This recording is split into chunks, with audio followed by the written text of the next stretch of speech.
ability to change. The Chinese government has not been doing enough, but China is unlikely to add industrial subsidies or increase enforcement of intellectual property laws. Any significant change in policy would be risky. Fourth, the trade deal does not solve growth. That's Wallace in 320. The trade war has already inflicted lasting damage on the global economy, which will not be quickly recovered even if a trade deal is reached. Even if the United States and China conclude a trade agreement, risks still remain that other restrictive measures could be implemented later in 2019, including new restrictions in specific trade-sensitive sectors such as car and car parts. Fifth, the trade war is irrelevant. It only touches a small portion of the global economy, and it doesn't affect the global economy. That's Supply Chain Digest in 18. The economy shows little negative impacts. It turns out that in comparison to global trade as a whole, the trade wars thus far amount to relatively small potatoes. Global trade would be reduced by 0.1 to 0.3%. That's obviously not very much. And finally, economic decline does not cause war. That's Dresner in 14. The aggregate data suggests otherwise. Interstate violence has declined. Great Recession has not triggered any increase. The decline in violence that started with the end of the Cold War has not been reversed. The crisis to date has not generated a surge in protectionist nationalism or ethnic exclusion that might have been expected.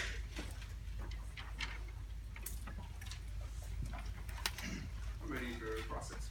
Awesome. Okay, so first let's talk about the assurances side. So who exactly is going to war and why? So our argument is that allies in the region right now are not developing their own nuclear programs. Allies like South Korea, Japan, or even like Vietnam are not developing their own nuclear programs now because they feel assured by the U.S. security umbrella. And a large part of that security umbrella, we argue, is arms sales to Taiwan, and the assurance that we would always protect Taiwan against China, no matter what happens. Okay, let's talk about the next dissent.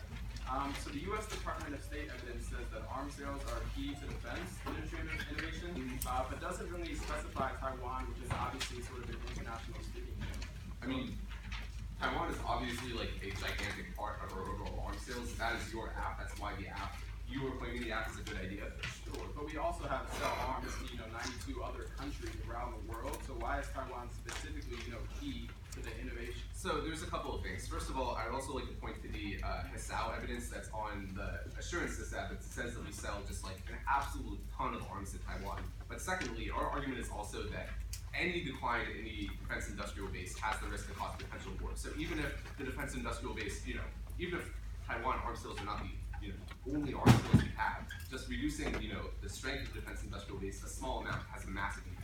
Okay, and so what is the internal need, I guess, between stopping, let's say, arms sales to Taiwan? How does then that storyline of war actually happen? How does that where's the Yeah, I mean, we could just say it's a linear impact. Like every time the strength of the defense industrial base goes down because they make less money selling arms, then there's less of a deterrent effect that U.S. industrial strength provides for other countries, and war is more likely to happen.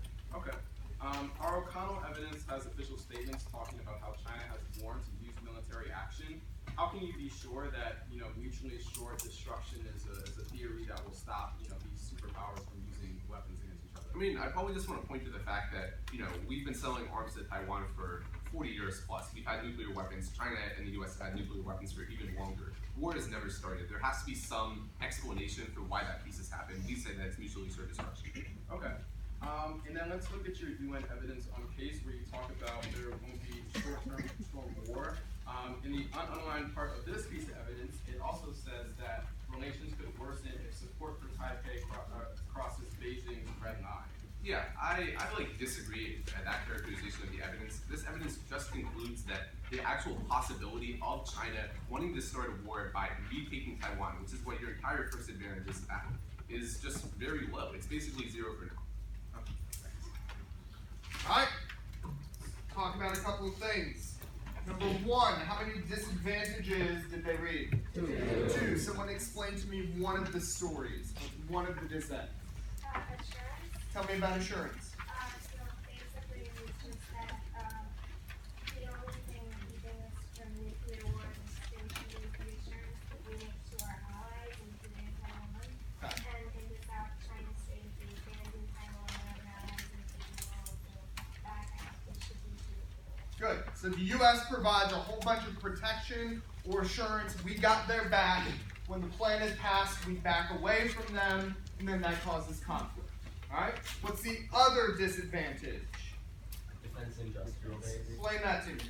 The defense industrial base disadvantage says that without arms sales to Taiwan, our defense industry falls behind, and therefore we have no deterrence against other countries, and Okay. we can't stop them from going to war with us. Okay, good. So the industry that provides a whole bunch of money and supplies to defense will collapse. That leads to lots of bad things, economic going down, lack of defense, etc. Disads are offensive arguments. What does that mean? They attack the case.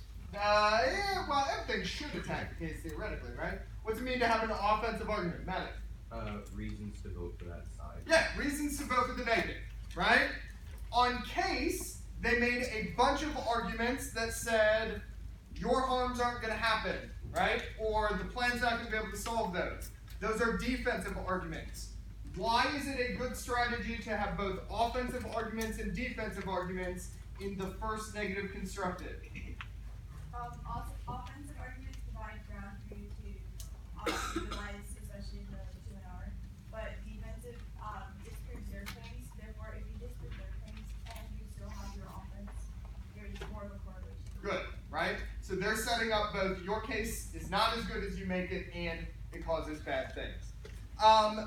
Second thing, solvency. Did they attack solvency? I have nothing written on my solvency flow. Does that mean they dropped it? No, why not? Someone raise your hand and explain to me why not. Yep. They said plan doesn't solve like 8 times. Yeah, they said plan doesn't solve multiple times. Where? On the advantages, right? So you need to keep track and make sure that even though there's nothing on the solvency flow, they've attacked it multiple times. Third, what do we call arguments that are made that are from the super smart brain of the team and not made from particular pieces of evidence? Analytics. What did you notice about the balance between analytical arguments and evidence-based arguments? They were about even. And did he go analytic? No. He did analytic or evidence analytic. Why? Why? So that all of his arguments are backed by evidence. Okay. What else? Aaron. It's harder for a judge to bring a flow of analytics, so he has some pipes to break up. Yeah, when you're going super quick, having 4 analytics back to back might lead to a judge not catching all of them, right? Lastly, I just want to note, notice how he numbered all the arguments. For those of you who are brand new, even those of you who are not, did numbering help you keep track of where he was on the flow?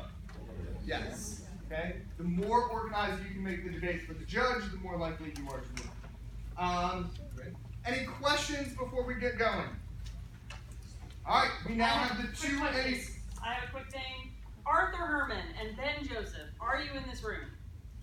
Yeah. No? Yes, Arthur Herman and Ben Joseph are in this room. Okay, y'all. Okay, next. Yes, please Sign sign in. If we have to sign in sheets, and you said that earlier, we're good. Thank you. The order will be the China war advantage, then the trade advantage, the assurance DA,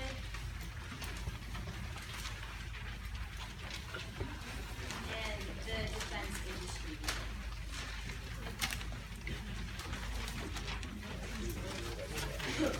You want it again?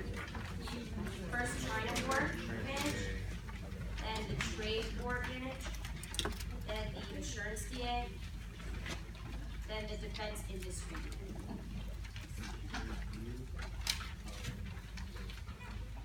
Is anyone not ready?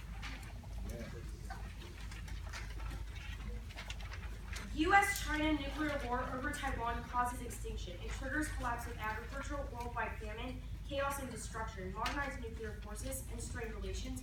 In Sherman's calculation, 1. Yes, short-term war. War evidence concedes. That makes more likely. That's UN 18. Analysis is based on the logic of Chinese strategy, but relations could worsen if support for Taipei crosses Beijing's red line. 2. Mutually assured destruction doesn't apply. Subpoint A. Hard-driving naturalism. It ensures irrationality in preserving territorial integrity. That's O'Connor. Subpoint B.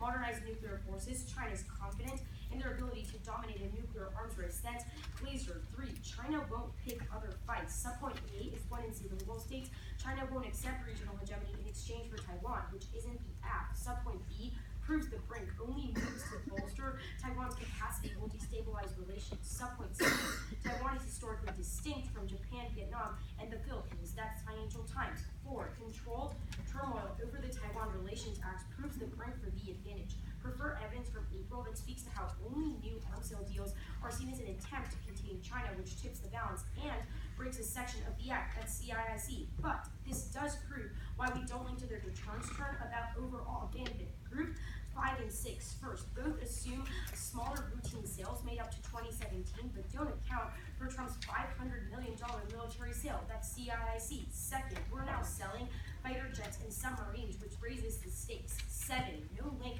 to the deterrence turn. Subpoint 8, their evidence is about total U.S. abandonment of Taiwan and complete repeal of the Taiwan Relations Act. Subpoint B, incremental reduction solved. First is Taiwan defense, that's Gomez 16. Incremental reduction buys time for Taiwan to improve its defenses. Political and military leadership addresses challenges. Second is monitoring China, that's Gomez 16.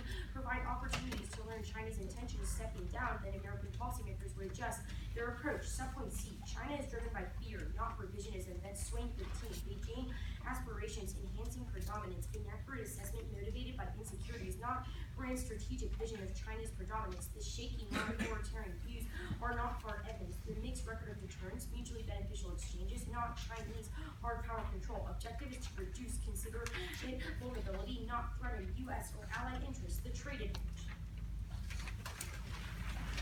Economic growth is an impact filter. Prolonged crisis escalates a major global military conflict, terrorism, and populism. Declining trade expectations change decision-making processes and increases the propensity of leaders to adopt aggressive foreign policies. 1, no all costs. This is an AF card. 1 and C, Cusick 18, the major flashpoint in Taiwan. For example, Trump approved an arms deal that irks China. Trade takes a backseat to territory. Second, yes, solvency. Prefer 2019 1AC Rapaza, which confirmed they're already moving ahead on tariffs and IP theft, but arms sales are the sticking point. Territorial talks erode any risk of compromise. 3, this doesn't assume a world post-plan. Reducing arms sales soothes political tensions and ensures progress in talks to de-escalate the ongoing U.S.-China trade war. 4, trade deal solves growth. S&P Global Ratings confirms higher tariffs are manageable for both in the short term, but only a trade deal revamps business confidence and investor appetite. 5, their evidence speaks to current trade tensions, not long-term shockwaves through the financial markets and a full-blown global recession. 6, economic collapse does cause war. Dresner doesn't assume the surge in protectionist nationalism specific to a U.S.-China war, and the evidence is embarrassingly old. It fails to consider rising populism, terrorism, and raging proxy wars in Syria and Yemen. The assurance here. Credibility theory is wrong. Gomez 16.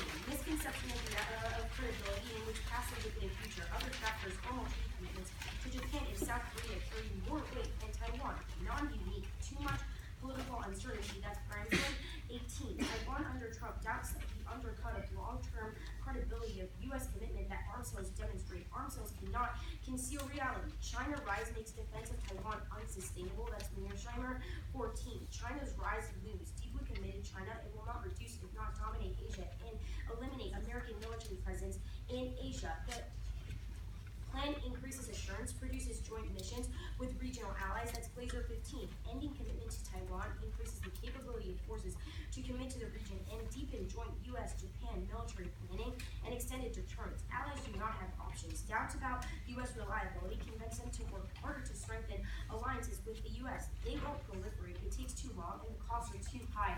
That's Standard 16. Going nuclear, not easy for South Korea and Japan. Developing will take time and entail economic and security costs. Japan won't go nuclear. Japan has refrained from nuclear weapons. It will continue to adhere to the non-nuclear principles, part of Japan's identity. There's overwhelming support for non-nuclear, and Japanese population is opposed. Hiroshima, Japanese politics block acquisition. Agencies in the private sector committed to peaceful use. Veto players leverage the process. South Korea won't get weapons. Balance and Britain 17. Difficult for South Korea to develop U.S. and non-proliferation treaty and technical constraints. Seoul's ambitions further from being realized. They can't test it, which means they won't develop it. That's Abstain. 18. Unlikely the Japanese will build a nuclear arsenal. Japan faces testing it and making it less of a deterrent, which is a slim possibility. And the military advantage has eroded, which kills credibility. That's Gomez 16. Deterrence no longer viable. Improvements in China's A2AD power strains the credibility of the U.S. defense commitment by increasing costs to pay in an armed conflict. Go to the defense industry. Defense security is collapsing, and there's tons of alt causes. This is their evidence. 1 and C, just over 1016. Erosion of manufacturing has a negative impact on defense capabilities. Loss of technology leadership in robotics and raw materials. China's capture of intellectual property eroded the military balance. Industry consolidation dumps. That's Hallman 18. Companies and small business suppliers competing new capabilities. The defense industry shrunk to a few standout corporations, leaving our defense at significant risk. Deindustrialization kills the defense base. That's 418. The declining defense spending exacerbated by deindustrialization of the economy, decline of production, and increased offshore suppliers. U.S. military could rapidly run out of munitions and even consumables. No internal link, profit caps, means that companies don't invest. That's 418. The constraints of profits on contracts are a major barrier. Providing innovative solutions does not increase the chance of success, and declining defense budgets and oversight has a suffocating impact on R&D or infrastructure. Only China cooperation solves. That's Setter and Blanket 18. The Americans are entwined with China, and private firms have R&D budgets larger than that of the Pentagon. The current challenges and future needs of the defense industrial base, and allies bring resources and military forces, niche high-tech industrial capabilities, and advanced weapons, and labor shortages. That's core 18. The defense system faces a worker shortage and a need to integrate a younger workforce with the right skills, aptitude, experience, and interest to step into the jobs vacated by senior level engineers and skilled technicians as they exit the workforce. The retirement of the baby boomer generation and lack of sufficient opportunities for technical education are exacerbating the workforce problem. The backlog in security clearances, the number of engineers and scientists in secret clearances are averaging over 500 days. These delays have been particularly hard on the industry.